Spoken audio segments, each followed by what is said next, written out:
اعوذ باللہ من الشیطان الرجیم بسم اللہ الرحمن الرحیم۔ ناظرین، آج کا ہمارا ٹاپک ہے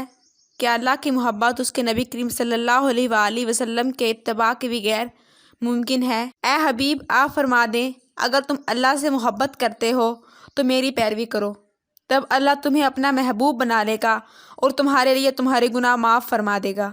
اور اللہ نہایت بخشنے والا اور بہت مہربان ہے۔ اے اہل مدینہ، ان کے گرد و نواح کے رہنے والے دیہاتیوں لوگوں کے لیے مناسب نہ تھا کہ وہ لوگ رسول اللہ صلی اللہ علیہ وآلہ وسلم سے الگ ہو کر پیچھے رہ جائیں، اور نہ یہ کہ ان کی جانیں مبارک سے زیادہ اپنی جانوں سے رغبت رکھیں۔ یہ حکم اس لیے ہے کہ انہیں اللہ کی راہ میں جو پیاس بھی لگتی ہے اور جو مشقت بھی پہنچتی ہے اور جو بھوک بھی لگتی ہے اور جو کسی ایسی جگہ پر چلتے ہیں جہاں ان کا چلنا کافروں کو غضبناک کرتا ہے اور دشمنوں سے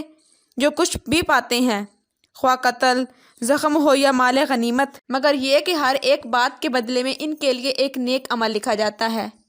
بے شک اللہ نیکوکاروں کا اجر ضائع نہیں فرماتا۔ بے شک اللہ مومنوں سے راضی ہو گیا جب وہ حدیبیہ میں درخت کے نیچے آپ سے بیعت کر رہے تھے، سو جو جذبہ صدقے وفا ان کے دلوں میں تھا اللہ نے معلوم کر لیا، تو اللہ نے ان کے دلوں پر خاص تسکین نازل فرمائی اور انہیں ایک بہت ہی قریب فتح خیبر کا انعام عطا فرمایا۔ یقیناً اللہ نے نبی معظم صلی اللہ علیہ وآلہ وسلم پر رحمت سے توجہ فرمائی اور ان مہاجرین اور انصار پر بھی جنہوں نے غزوہ تبوک کی مشکل گھڑی میں بھی آپ صلی اللہ علیہ وآلہ وسلم کی پیروی کی۔ اس صورتحال کے بعد کے قریب تھا کہ ان میں سے ایک گروہ کے دل پر جاتے،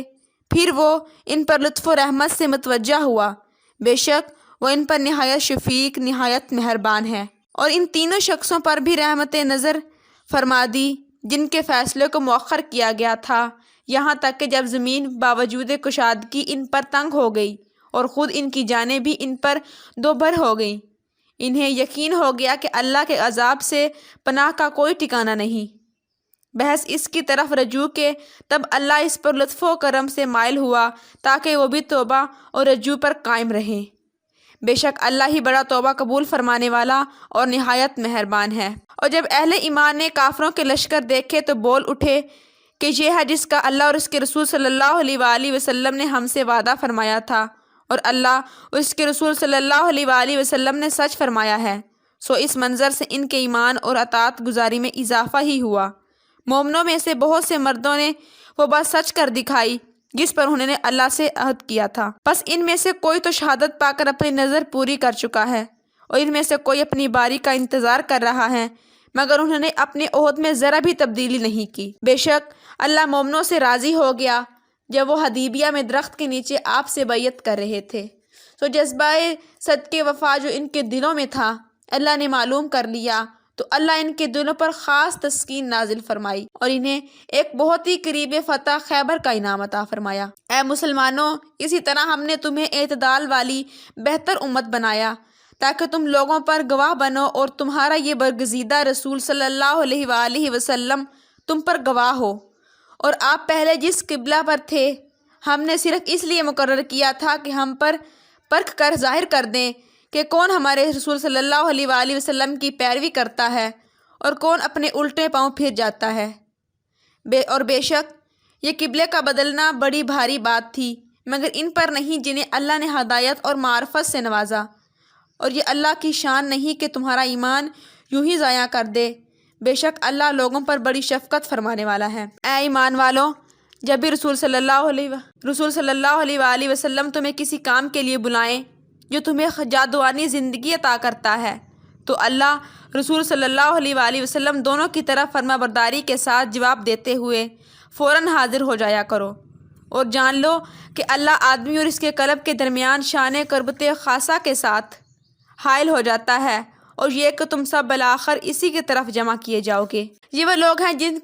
کے رسول صلی اللہ علیہ وسلم کی پیروی کرتے ہیں، جو امی لقب نبی ہے، یعنی دنیا میں کسی شخص سے پڑھے بغیر من جانب اللہ لوگوں کو اخبار غیب اور معاش و معاد کے علم و معرف بتاتے ہیں، جن کے اوصاف و کمالات کو وہ لوگ اپنے پاس تورات اور انجیل میں لکھا ہوا پاتے ہیں، جو انہیں اچھی باتوں کا حکم دیتے ہیں اور بری باتوں سے منع فرماتے ہیں، اور ان کے لیے پاکیزہ چیزوں کو حلال کرتے ہیں، ان پر پلید چیزوں کو حرام کرتے ہیں، اور ان کے 12 گراں اور توقع قیود جو ان پر نافرمانیوں کے باعث مسلط تھے ساقط فرماتے ہیں اور انہیں نعمت آزادی سے بہرہ یاب کرتے ہیں۔ پس جو لوگ اس برگزیدہ رسول صلی اللہ علیہ وآلہ وسلم پر ایمان لائیں گے اور ان کی تعظیم و توقیر کریں گے اور ان کے دین کی مدد و نصرت کریں گے اور اس نور قرآن کی پیروی کریں گے جو ان کے ساتھ اتارا گیا، وہی لوگ ہی فلاح پانے والے ہیں۔ اے مسلمانوں، تم رسول کے بلانے کو آپس میں ایک دوسرے کو بلانے کی مثل قرار نہ دو۔ جب رسول صلی اللہ علیہ وآلہ وسلم کو بلانا تمہارے باہمی بلاوے کی مثل نہیں تو خود رسول کی ذات گرامی تمہاری مثل کیسے ہو سکتی ہے؟ بے شک اللہ ایسے لوگوں کو خوب جانتا ہے جو تم میں سے ایک دوسرے کی آڑ میں دربار رسالت سے کھسک جاتے ہو۔ پس وہ لوگ ڈریں جو رسول صلی اللہ علیہ وآلہ وسلم کے امر ادب کے خلاف ورزی کر رہے ہیں کہ دنیا میں ہی انہیں کوئی آفت آ پہنچے گی یا آخرت میں ان پر دردناک عذاب آن پڑے گا۔